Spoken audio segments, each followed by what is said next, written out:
Atteignez une nouvelle dimension d'entreprise avec Business Vision. Aujourd'hui, je suis avec Olivier Rayan. Alors, c'est vraiment spécifique sur l'innovation. Donc, Olivier est expert en stratégie d'innovation. Et j'ai vraiment envie de l'accueillir aujourd'hui parce qu'il a une expertise sur toute la partie donc brevet, financement. Voilà, il a fait un parcours de malade là-dessus. Il a épluché des plâtres, mais si vous saviez, c'est même plus des plâtres, mais c'est des big murs. Et j'ai vraiment envie, c'est un ami, moi, j'ai travaillé un petit peu avec lui. Et il a bossé à fond sur son projet. Il va vous dire vraiment, c'est comment passer vraiment à la vitesse supérieure, à la haute performance grâce à l'innovation. Alors, salut Olivier. Bonjour.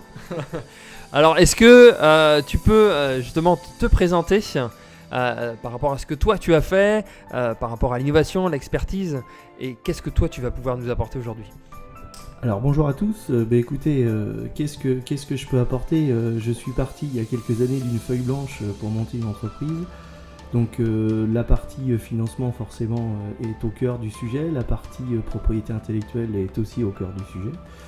Et la partie aussi développement et passage d'une idée à une super industrie ou une idée à je dirais à une super réussite, ça se fait pas comme ça en claquant des doigts, ça prend du temps.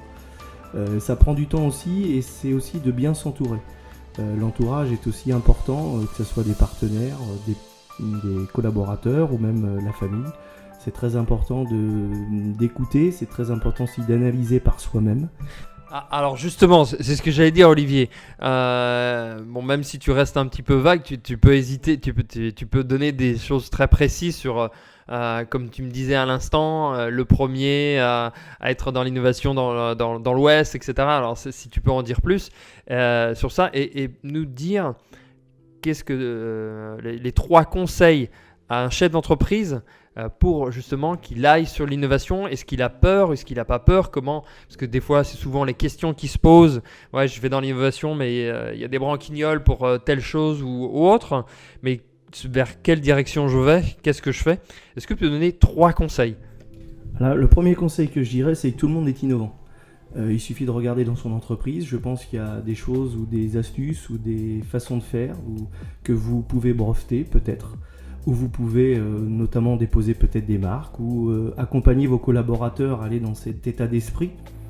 Donc ça c'est la première chose qui peut être aussi valorisable puisque tout ce qui est lié à la propriété intellectuelle fait partie des fonds propres de l'entreprise. Donc que ça soit pour une session, une vente, ça a une certaine valeur et c'est aussi l'avenir. C'est-à-dire celui qui n'innove pas aujourd'hui, quel que soit le secteur d'activité, je pense a des vrais soucis à se faire dans les prochaines années. Donc ça c'est un premier point. Le deuxième point sur son financement.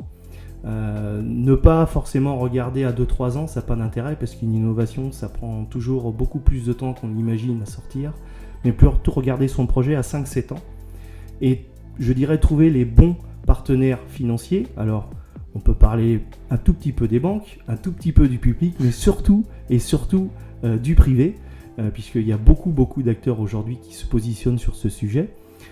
Et qui peut permettre aujourd'hui de passer un cap à une entreprise ou passer une étape, ou on appelle ça comme on veut, pour pouvoir être demain l'industrie ou la vraie success story. Ok, alors justement, est-ce que tu peux te donner par rapport à ces 3 conseils, les premières personnes ou les premiers peut-être organismes à aller voir, bien évidemment avec toi aussi, parce que les personnes peuvent te consulter en tant qu'expert en stratégie d'innovation, mais s'ils veulent se rassurer pour avoir moins peur, où ils peuvent frapper, à quelle porte? Alors, tout ce qui est lié à la propriété intellectuelle, je dirais que la première porte, c'est l'INPI.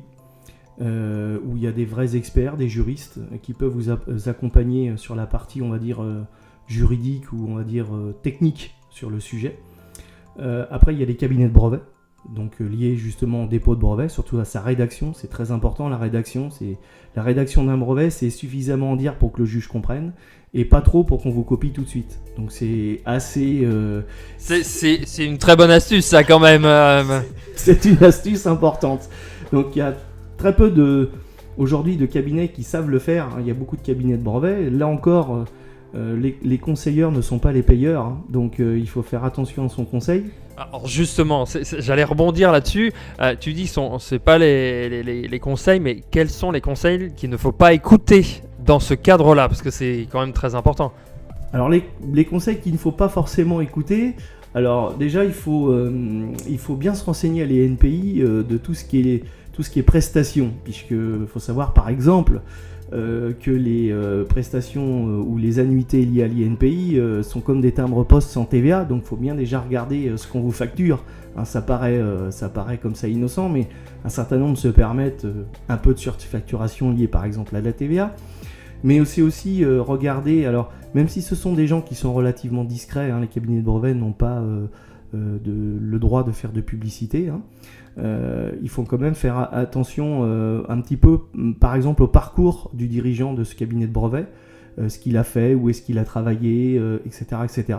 Le diplôme qu'il a, puisque vous pouvez pas monter un cabinet de brevet si vous n'avez pas un diplôme bien précis, un petit peu comme un comptable ou un expert comptable. Et aussi son prix, hein, faire toujours attention entre, je dirais, le temps passé à rédiger un brevet, ça prend du temps, mais il y a un taux horaire moyen, tout ça est trouvable sur internet, hein, c'est tout à fait consultable. Il faut juste savoir ce que vous achetez, ça c'est vraiment très important. On n'achète pas un chat dans un sac, ça c'est une des phrases que je préfère. Alors que ça soit pour la propriété intellectuelle. Après, pour la partie financière, exactement pareil. Il y a une multitude d'intermédiaires qui existent aujourd'hui qui essayent de vous vendre quelque chose, mais là encore, on n'achète pas un chat dans un sac. Donc il faut faire attention entre ce que vous payez en forfait fixe pour diverses rédactions de dossiers, de frais, etc.